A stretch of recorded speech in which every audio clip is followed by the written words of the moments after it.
하나님의 말씀 우리 보도록 하겠습니다. 사무엘상을 이어서 오늘은 사무엘상 21장 10절부터 보도록 하겠습니다. 좀 길지만 10절부터 우리 21장 15절까지 읽고, 그리고 더 22장 1절부터 5절까지 우리 좀 길지만 우리 한 목소리로 사무엘상 21장 10절부터 22장 5절 말씀까지 우리 합독해서 함께 읽습니다. 그날에 다윗이 사울을 두려워하여 일어나 도망하여 가드 왕 아기스게로 가니 아기스의 신하들이 아기스에게 말하되 이는 그 땅의 왕 다윗이 아니니까. 무리가 춤추며 이 사람의 일을 노래하여 이르되 사울이 죽인 자는 천천히요 다윗은 만만히로다 하지 아니하였나이까 한지라. 다윗이 이 말을 그의 마음에 두고 가드 왕 아기스를 심히 두려워하여 그들 앞에서 그의 행동을 변하여 미친 채 하고 대문짝에 그적거리며 침을 수염에 흘리매 아기스가 그의 신하에게 이르되 너희가 보거니와 이 사람이 미치광이로다. 어찌하여 그를 내게로 데려왔느냐.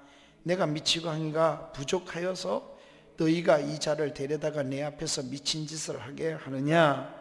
이 자가 어찌 내 집에 들어오겠느냐 하니라.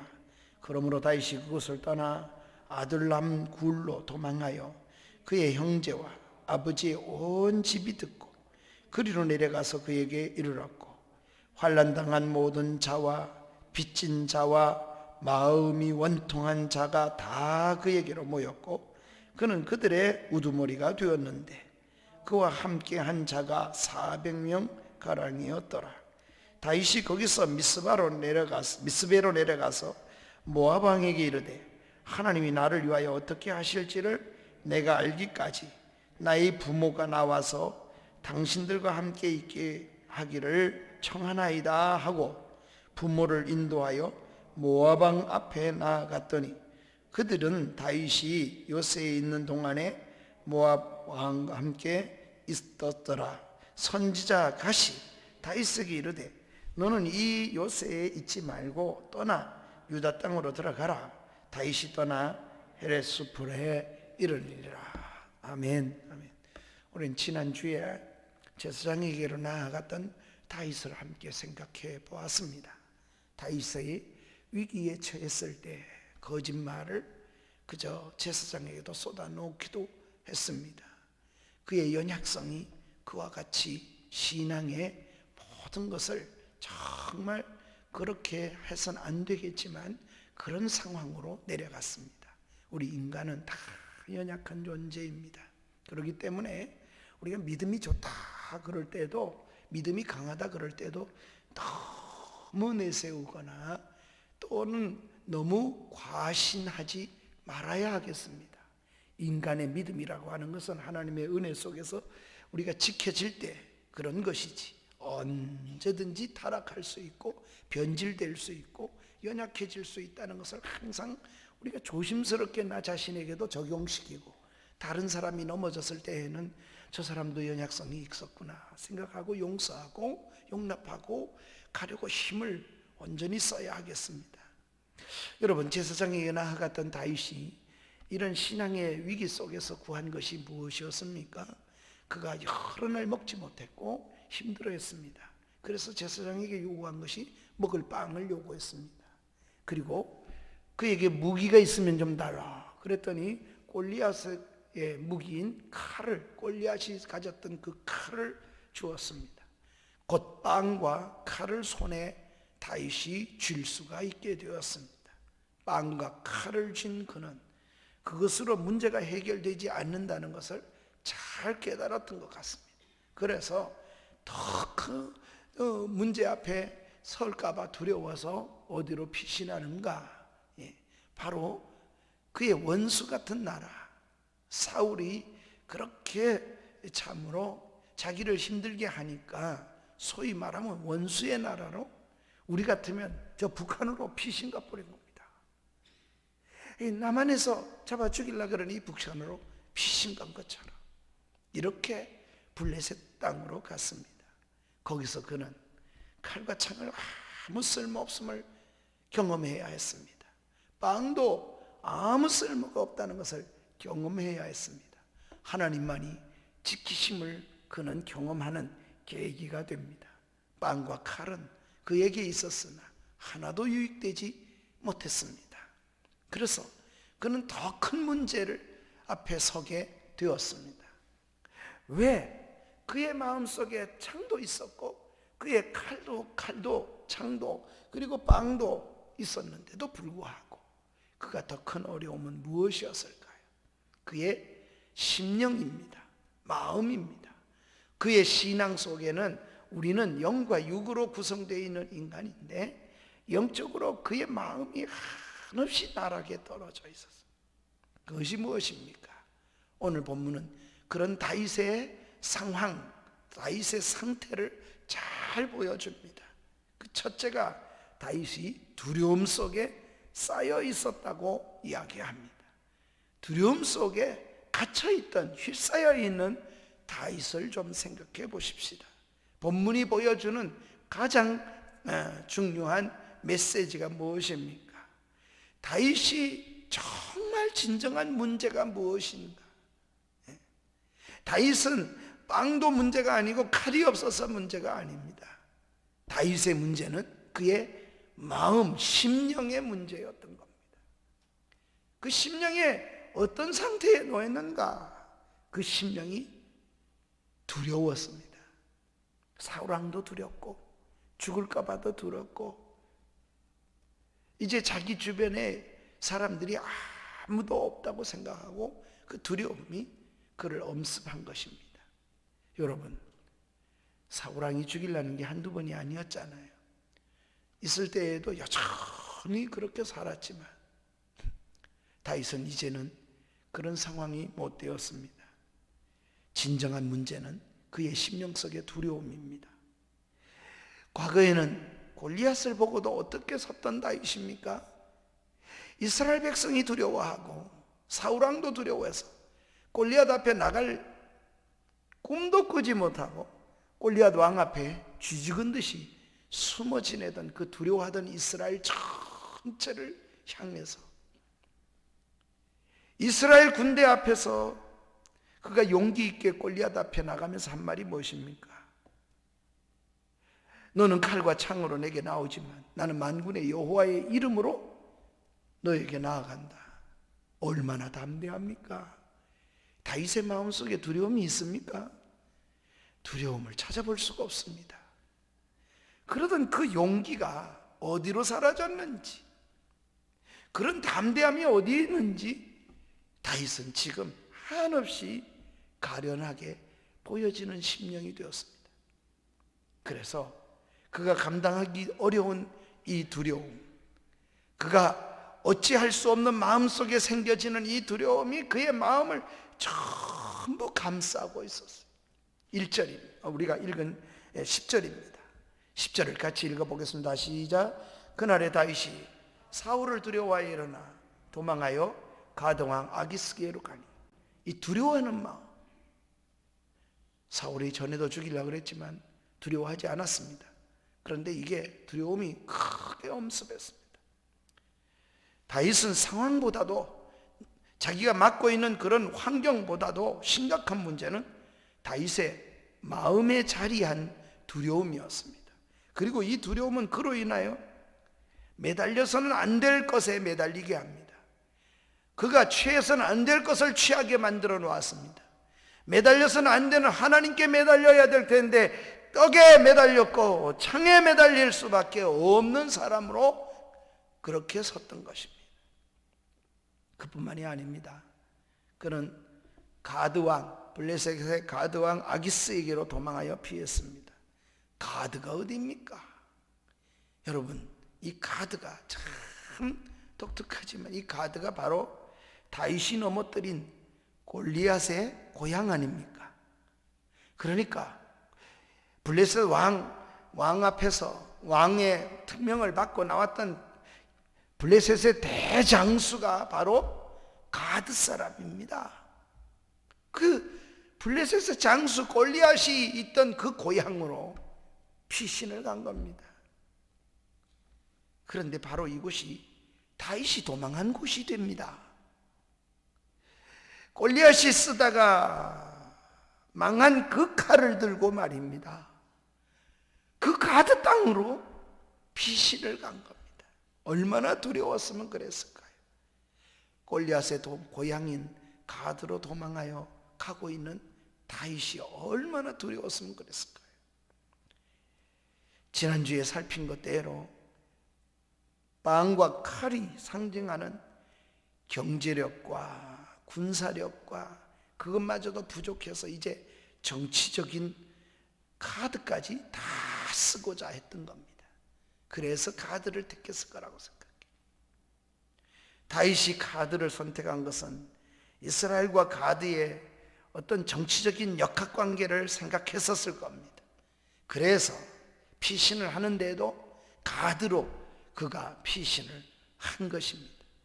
어떻게 보면 이렇게 현실적으로 놓고 이 본문을 의역해보면 다윗은 정치력도 의지하고, 다시 말하면 오늘날 무력도 의지하고, 그리고 그는 경제력도 의지했다.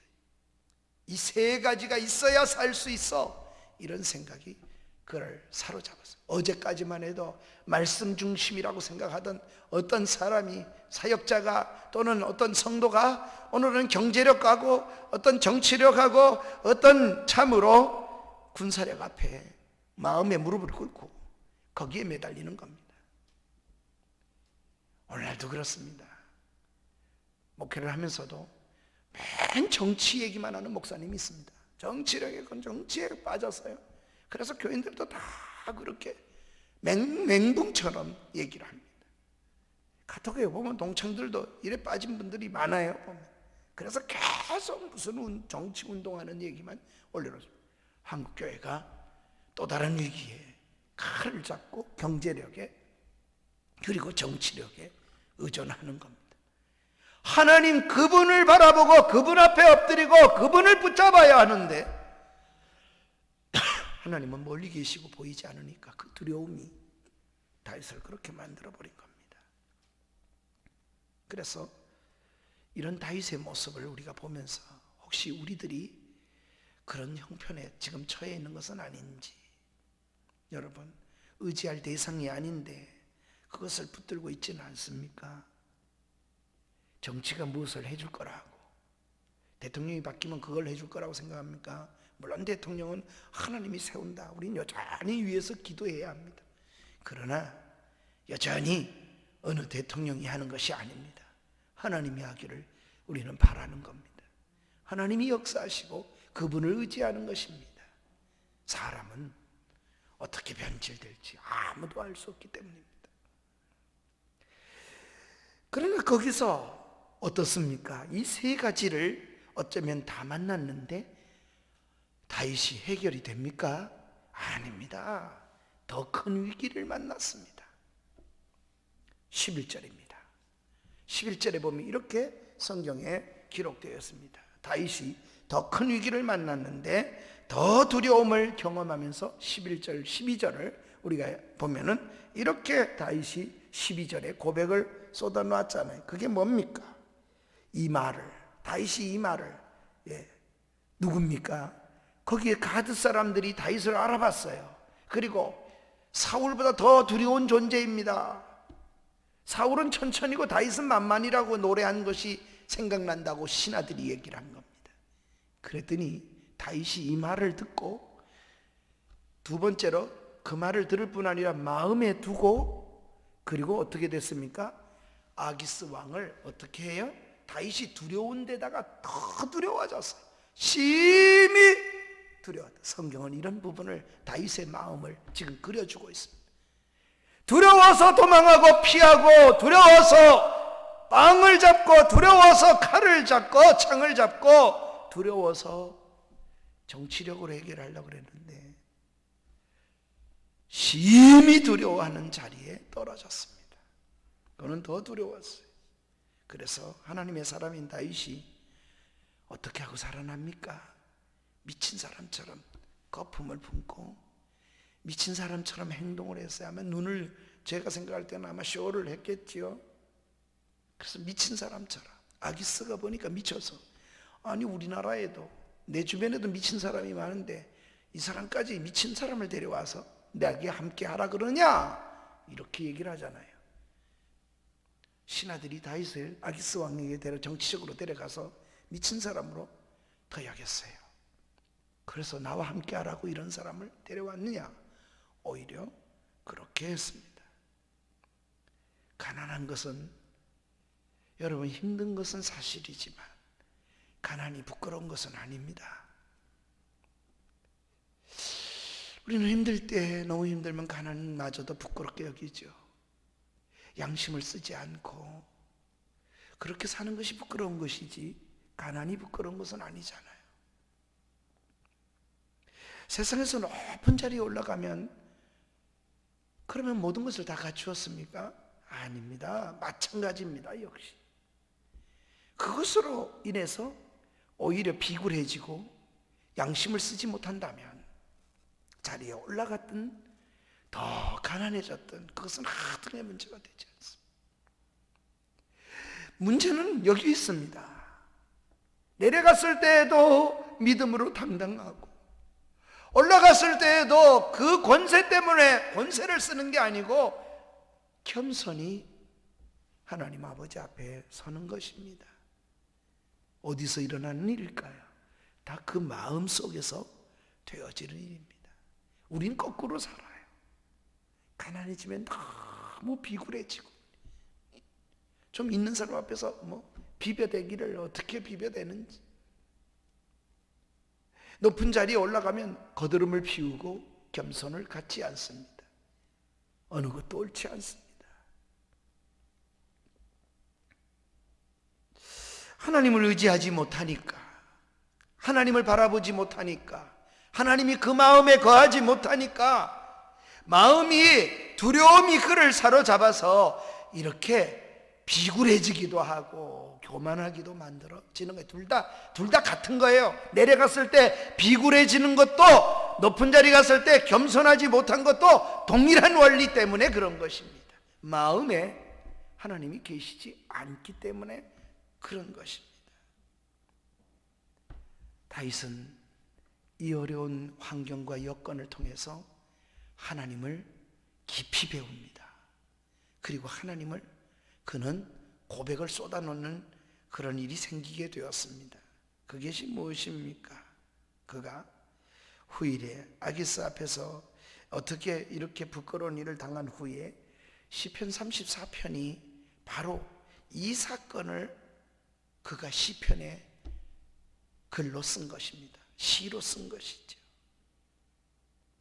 다윗이 아비멜렉 앞에서 미친 척 하다가 쫓겨난 후에 지은 시가 바로 시 34편입니다. 그는 이렇게 34편에 고백을 쏟아 놓았어요. 그 시편 34편에 보면 여호와께 피하는 자가 복이 있도다. 사람에게 피하는 게 아니고 그는 나중에 알았어요. 하나님께 피하는 게 복이 있다. 그렇게 노래했습니다. 그가 진정한 두려움을 찾았을 때, 세상이 두렵고 왕이 두렵고 사람이 두렵지 아니하고 하나님 앞에 신앙으로 섰을 때 그가 그런 고백을 쏟아놓을 수 있게 되었습니다. 후일에 바로 그 불신을 넘어섰을 때 그런 고백을 했습니다. 어떻게 넘어설 수 있었을까요? 어떻게 그가 그런 환경을 이겨낼 수 있었을까요? 우리는 아둘람으로 도망하는 다윗을 두 번째로 생각해 보겠습니다.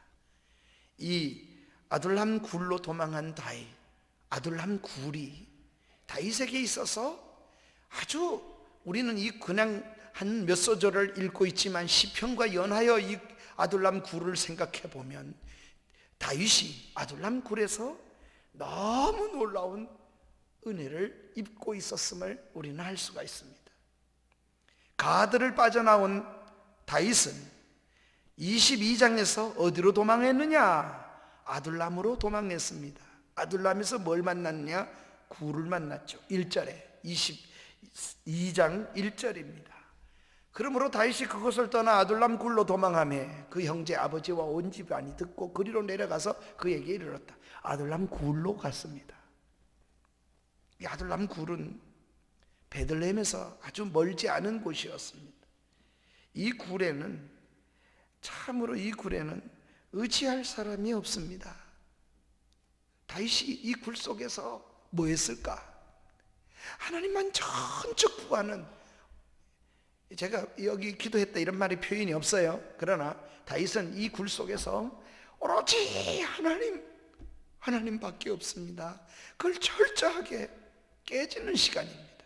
아둘람 굴에 숨어 있었습니다. 숨어 있기만 했겠습니까? 하나님을 전적으로 찾는 그런 시간이었습니다. 그래서 의지의 대상이 오직 하나님밖에 없습니다. 그래서 그가 시편에 쓸 때 그 아둘람 굴에서 했던 34편에도 보면 여호와를 의지하는 자는 복이 있도다. 아둘람에서 그가 하나님을 전적으로 의지했던 거죠. 그는 이 아둘람의 굴에서 있었던 일을 2편 더 씁니다. 시편 57편이 그 표제에 보면 다윗이 아둘람 굴에서 썼던 시라고 표제에 나와 있어요. 시편 142편이 또 표제에 보면 다윗이 아둘람 굴에서 기도하였던 시라고 얘기하고 있습니다. 그러니 다윗은 아둘람 굴에서의 3편의 시편을 쓰게 되었습니다. 2 시편의 표제가 굴에 있을 때 쓴 것으로 되어 있습니다. 다윗은 이 굴에서 여호와를 의지하고서 거기서 하나님만 바라보고 하나님 얼굴만 구하고 하나님만이 피난처인 것을 철저하게 아마 기도하며 나아갔을 겁니다. 그것이 다윗이 두려움을 떨쳐내는, 마음에서 두려움을 떨쳐내는 비결입니다. 하나님께 피한 상징적인 아둘람 굴이 있었습니다. 그런데 하나님께서는 기도하는 다윗에게 역사를 일으켜 주셨어요. 하나님께 피하는 다윗에게 우리는 1절에서 어떻게 보았습니까? 도망하여 거기에 있었더니 그의 형제 아버지가 소식을 들었어요. 그리고 어떡합니까? 그 굴로 찾아 내려왔습니다. 집안 전체를 다 정리하고 아버지도 형제들도 다윗에게로 내려왔습니다. 그래서 그와 함께 아둘람 굴에 내려왔습니다. 얼마나 위로가 됐을까요? 하나님만 구하고 있을 때 그런 일이 생긴 겁니다. 여러분, 이것만 생긴 게 아닙니다. 아둘람 굴에 있을 때 하나님께서 여러 곳에서 여러 사람들이 몰려오게 합니다. 그것이 오늘 본문의 내용입니다. 첫 번째는 가족이 만났죠. 또 베들레헴 가족이 다윗의 숨은 곳으로 찾아왔을 뿐이 아닙니다. 22장 2절은 우리 같이 읽겠습니다. 시작. 환난당한 모든 자와 빚진 모든 자와 마음이 원통한 자가 다 그에게로 모였고 그는 그들의 우두머리가 되었는데 그와 함께 한 자가 400명가량이었더라. 아둘람 굴에 하나님이 사람들을 불러 모으기 시작했어요. 여러 가지 환난을 만난 사람들이 원통하게 마음의 원통함을 풀지 못한 자들이 다 아둘람 굴로 몰려오기 시작했습니다. 사울의 학정으로 인하여 고통을 받았던 사람들, 이스라엘에서 이런 일이 일어나서는 안 되겠지만은 그 당시에도 고리대금하는 업자들이 많이 있었던 것 같아요. 그러니 고리대금하는 사람들에게 빚이 지워져서 빚을 갚을 길이 없는, 물질적으로 가난한 사람이죠. 억울함을 계속해서 만난 신용, 오늘 같으면 제가 오늘 표현하면 신용불량자들이요, 어디 오갈 데가 없는 이런 신용불량자가 다 어디로 몰려왔냐? 아둘람으로, 다윗에게로 몰려왔다. 또 어떤 사람이 왔습니까? 억울한 일을 당한 사람입니다. 내가 잘못한 것이 없는데 붙들려 가서 매도 맞고 감옥에도 가고 억울한 일을 당해 너무 속이 상해요. 권력 갖고 힘 가진 사람이라고 해서 함부로 그렇게 해서 이렇게 억울함을 만났던 사람들이 다 그 마음의 원함을 풀지 못하고 어디로 나옵니까? 다윗에게로 모여들었어요. 그래서 몇 명이나 모였다고요? 400명입니다. 이 400명이 나중에 다윗의 용사들이 됩니다. 이 용사들이 나라를 일으키고 다윗을 왕으로 세웁니다. 여러분 놀랍지 않습니까? 하나님께서 바로 이 두려움에 떨던 다윗의 회개하며 돌이키는 때 하나님이 붙여주신 놀라운 일들입니다. 400명이나 이렇게 이 중에서 용사가 다 나옵니다. 여러분 이 400명으로 끝나지 않아요. 다음에 바로 넘어가 보면 400명이 아니라 600명이 됩니다. 30장 9절에 보면은 이렇게 좀 넘어가 보면 이렇게 다윗과 또 그와 함께한 사람이 몇 명이에요? 우리는 22장에서는 400명이라고 그랬는데 600명이 가서 보솔신에 이르러 뒤떨어진 자가 거기에 머물게 했으니, 그러니까 계속해서 무엇을 우리는 사무엘상을 읽으면서 무엇을 읽어낼 수 있습니까? 계속해서 사람이 다윗에게로 몰려들기 시작했다, 이런 말을 보여주고 있습니다. 하나님께서는 이렇게 모여든 자들을 통해서 다윗을 왕으로 받들게 합니다. 다윗이 왕으로서의 훈련을 하게 만들어 놓으셨습니다. 다윗에게 몰려온 사람이 어떤 사람이라고요? 억울한 사람들. 다윗에게 몰려온 사람이 어떤 사람들이라고요? 가난에 찌든 사람들. 다윗에게 몰려온 사람들이 어떤 사람들이라고요? 정치적인 탄압을 받아서 애매히 고통을 받았던, 억울함이 가득했던 사람들.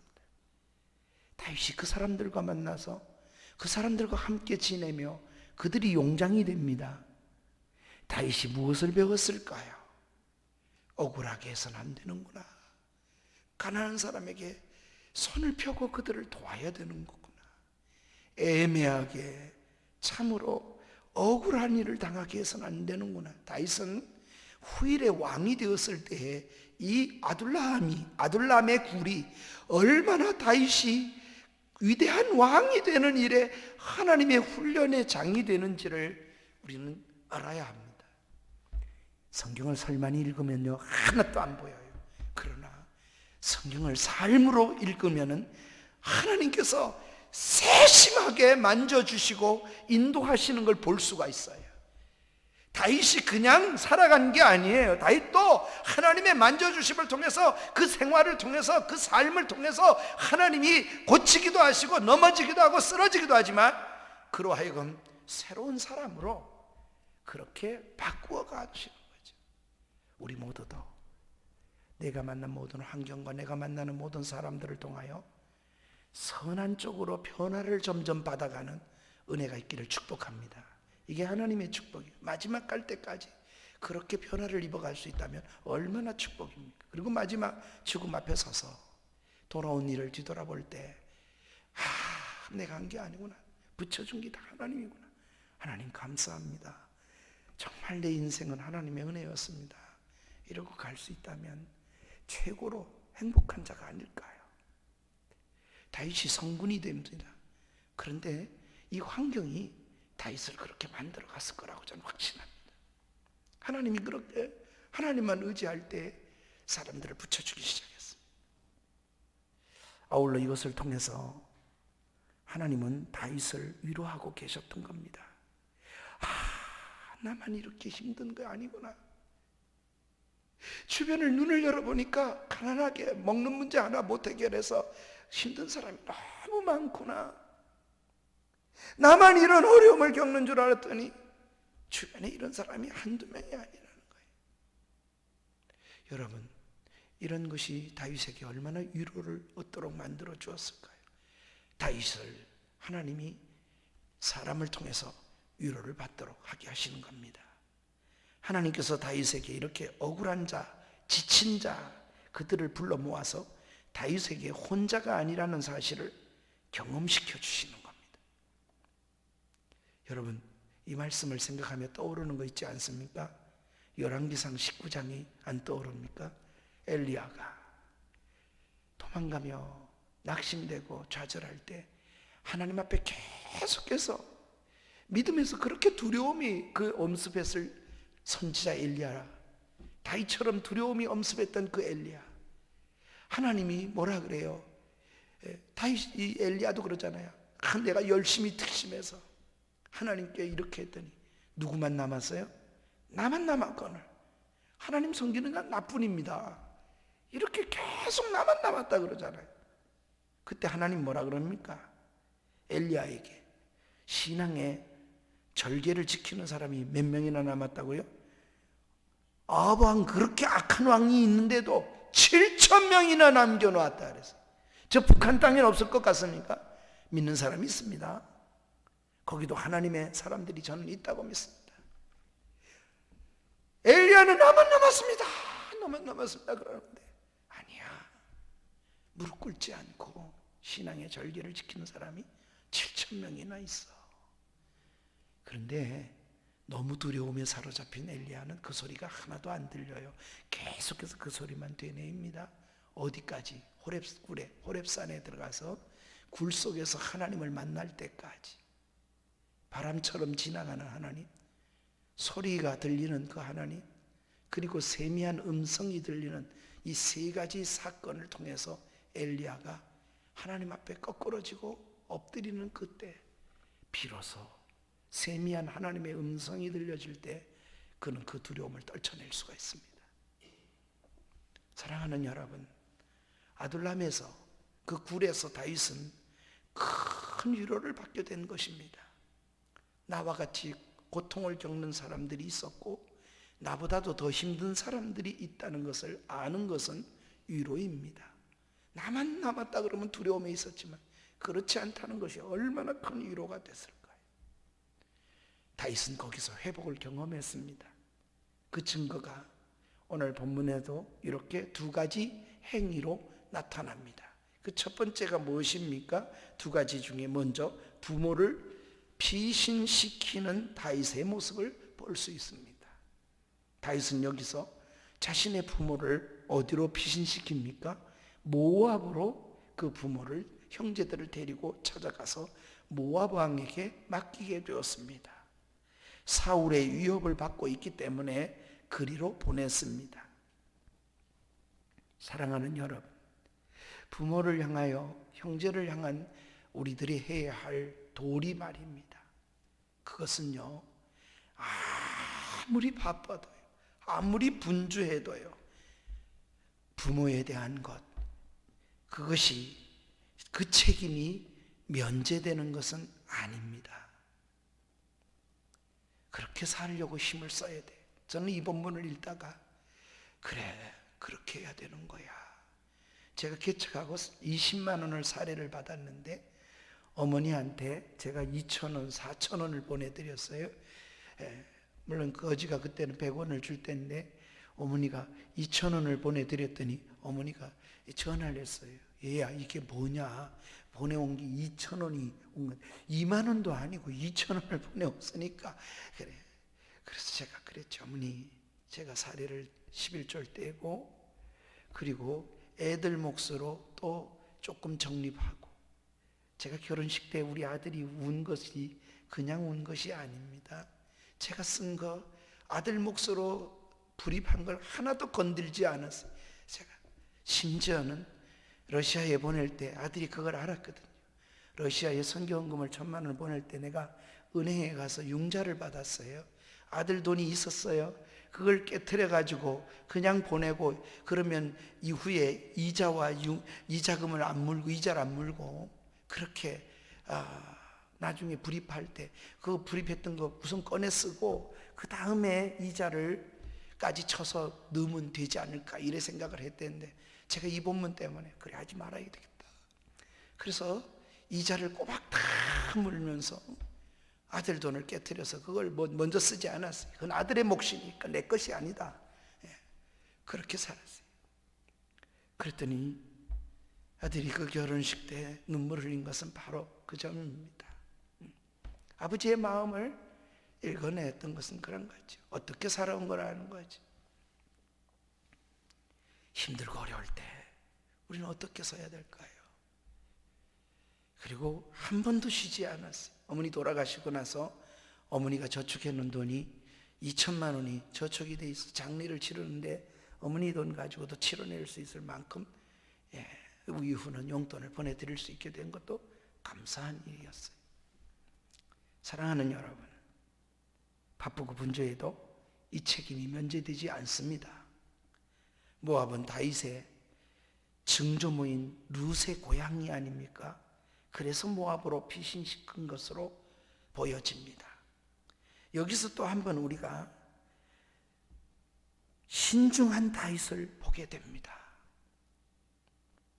하나님 아버지 앞에 그렇게 보내면서 다윗이 어떤 마음인가를 다윗의 마음을 기록한 것이 22장 3절입니다.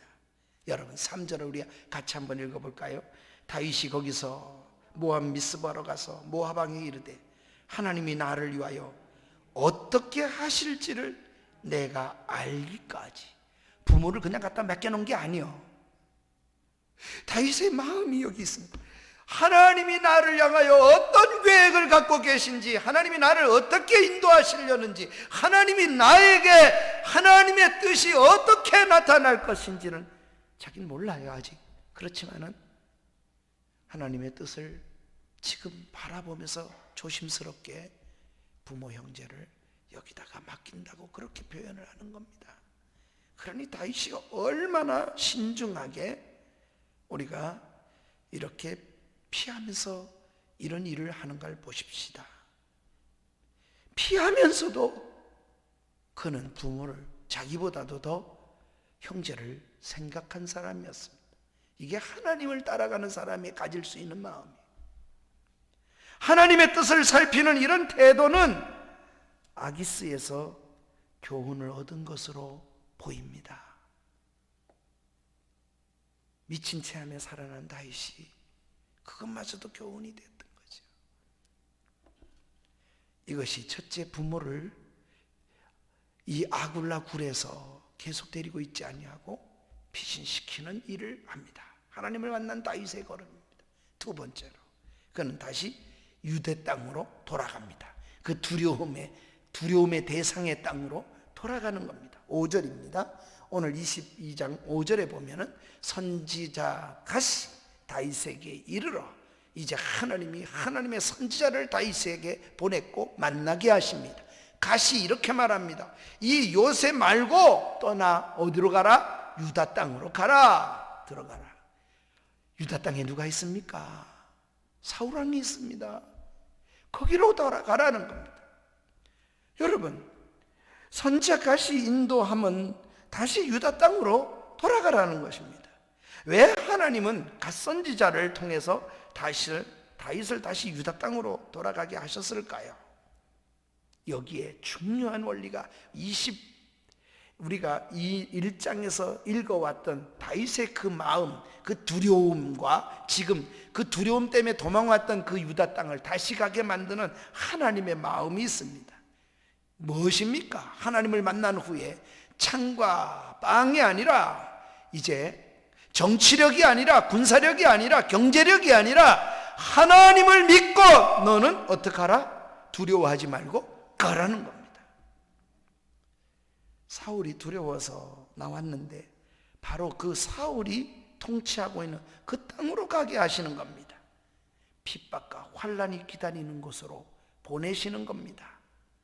여러분, 이것이 우리의 사명이고 하나님을 만난 자들의 걸음입니다. 예수님도 제자들을 데리고 있으면 늘 좋지요. 주님과 함께 기적도 보고 빵도 먹고 바다도 조용해지는 거 보고, 여러분 얼마나 좋습니까? 주님이 그러려고 부르는 게 아닙니다. 주님은 제자들을 보냅니다. 제자들을 보내는데 이렇게 말씀합니다. 양 같은 제자들을 이리 가운데 보낸다고. 보내는 장소가 어딘지 다 알면서도 그렇게 보내시는 겁니다. 마태복음 10장 16절에 보면 예수님께서 제자를 보내실 때 뭐라고 그럽니까? 모르고 보냅니까? 압니다. 그러면서 너희는 뱀같이 지혜롭고 비둘기같이 순결하라고 그렇게 하시잖아요. 두려움이 벗어난 제자들이라야 감당할 수 있을 겁니다. 주님의 말씀과 함께 가면 주님이 함께 간다고 믿는 자만이 갈 수 있는 길입니다. 그렇게 하나님께서 오히려 원수가 있는 곳으로 일 가운데로 보내시는 겁니다. 그렇습니다. 우리도 그렇게 살아가야 하는 겁니다. 이 담대함은 그가 유능해서가 아니에요. 하나님 한 번 붙잡고 그렇게 살아가기 때문입니다. 그러기에 어떻게 살아야겠습니까? 한번 따라해 볼까요? 세상을 두려워하지 맙시다. 아멘. 우리가 두려워할 것은 하나님이에요. 저도 이 교회 와서 부채 문제 빨리 해결할 수 있는 방법 어떤 부분은 있었어요. 우리 로마서 박사였던 우리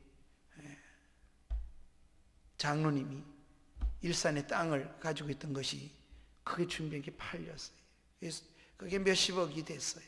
그때만 해도 몇십억이 되니까 상당한 돈이잖아요. 장로님이 나한테 목사님 교회가 맞고 그리고 저한테 이자만 주면서 조금씩 원금 적게 이자 주면서 갚으면 어떻겠니? 제가 그걸 장로님에게 오케이 했으면은 제가 교회 부채는 그냥 쉽게 갚고 목회하면서 그냥 눈 감고 지나갈 수 있었어요. 왜 6억이 안 됐겠습니까? 그걸 놓고 여러 날 기도하다가 거절하기로 했습니다. 장로님, 그것은 옳지 않습니다. 그랬어요. 탈세와 관계가 있고 그렇게 가는 일은 목사님, 그 얼마나 교회에 지금 부채 많아서 그 몇십억 때문에 그렇게 힘쓰고 그러지 마시고 이렇게 하면 얼마나 쉽습니까? 너는 왜 그렇게 고지식하시냐고. 그러나 고지식한 길을 택하기로 한 것입니다. 너무 안타까운가 봐요. 장로님이 그때 1억을 그냥 내놓으면서 그 속에 그러면 이 헌금은 받으시라고. 그래서 제가 그날 기도해 드리고 우리 재정부장 강 장로님을 바로 불렀고, 그리고 마음에 또 한지 제가 이제 마지막 그 소파는 바로 그 장로님이 목사님 같은 사람 처음 봤다고 그렇게 얘기를 하시고 사주신 걸 제가 썼으니까 마지막 이제 제가 내려놓은 것이 되었어요. 그리고 우리 식탁에 자동, 목사님 꼭 하나 교회에다가도 해놓고 싶습니다. 그러면 자동 식기 세척기를 좀 해주면 어떻겠냐. 그래서 그 장로님 8천만 원을 들여서 오늘 자동 세척기를 해주시게 되게 된 것이죠. 손쉬운 방법을 세무사를 통해서 제가 들었습니다. 저도 다 알고 있는 내용이기도 했습니다. 그러나 제가 힘든 일을 오히려 선택하도록 했던 것은 그런 것입니다. 두려워하지 마십시오. 한 분만 두려워하십시다. 하나님을 향하여 걸어가면, 그러니 어떻게 하면 뭐 돈 갚고 빚 갚고 장로님들이 그런 얘기할 때 제 귀에 들어오겠습니까? 저는 그 소리 하나도 귀에 들어오지 않았어요. 나는 오로지 하나님만 보고 갈 거라고 생각했습니다. 양심을 가지고 영성을 가지고 살면 됩니다. 그러면 하나님이 했다는 것을 분명히 보여주시고 나도 그 하나님 때문에 놀라워하고 또 우리 모두도 하나님이 하셨다는 일 때문에 우리가 하나님을 바라보게 되겠지요. 하나님은 살아계시고 삶으로 배우는 하나님을 우리가 날마다 체득하고 걸어야 될 이유인 겁니다. 요한복음 11장 7절과 8절 말씀에 보면 요한을 통해서 뭐라 그럽니까? 그 후에 제자들에게 예수님이 직접 그럽니다. 제자들만 이리 가운데 보낸 게 아니요, 당신도 그렇게 사시는 분입니다. 유대로 다시 돌아가자. 그러니 제자들이 다 말리잖아요. 라삐요, 방금도 유대인들이 거기서 돌로 치려 했는데 글로 또 갑니까? 주님은 두려워하지 않았습니다.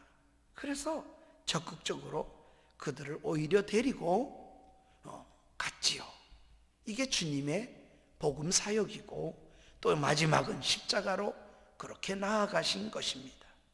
주님은 당당하게 죽이려는 자들에게 지켜보는 곳으로 나가셨습니다. 세상에 힘있게 나아가십시다. 우리가 가야 할 그 필드에 용감하게 다가서십시오. 우리 하나님은 우리로 하여금 거기서 분명히 하나님의 뜻을 드러내실 것이고 그렇게 하실 것입니다.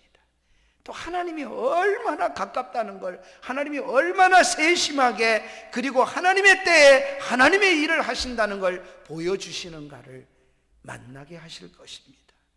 그러므로 문제를 만날 때마다 두려워서 도망가지 마십시오. 그것 때문에, 오히려 그것 때문에 목숨을 거는 게 차라리 좋을지도 몰라요. 오히려 사역 같으면 사역 전체를 거기다 걸어버려요. 하든지 안 하든지 둘 중에 거기다 걸어버리는 거예요. 생사를 걸어버리고 쫓겨나면 쫓겨나고 갈 길은 가야 되고 그렇게 거는 것이 저는 당당하게 서는 거라고 생각해요. 그것이 하나님 나라를 향하여 서는 걸음이라고. 그렇게 걷는 걸음 위에 하나님은 하나님의 일을 하나님의 사람으로 하여금 하고 한다고 생각합니다. 두려워요. 도망가지 마십시오. 용감 앞에, 용감해서가 아닙니다. 하나님의 은혜로 문제 앞에 자기를 세우십시오. 거기 문제나 대적이 있지만, 한번 따라합시다. 거기에 문제도 있고 거기에 대적도 있지만 거기에 하나님도 계신다. 아멘. 그러니 뭐가 문제겠습니까? 오늘 우리가 그렇게 설 수 있는 은혜 있기를 축복합니다. 우리 다 같이 이 말씀을 기억하며 445장 태산을 넘어 홍곡에 가도 빛 가운데로 걸어가면 문제가 없다는 찬양을 우리 함께 드리겠습니다. 445장입니다.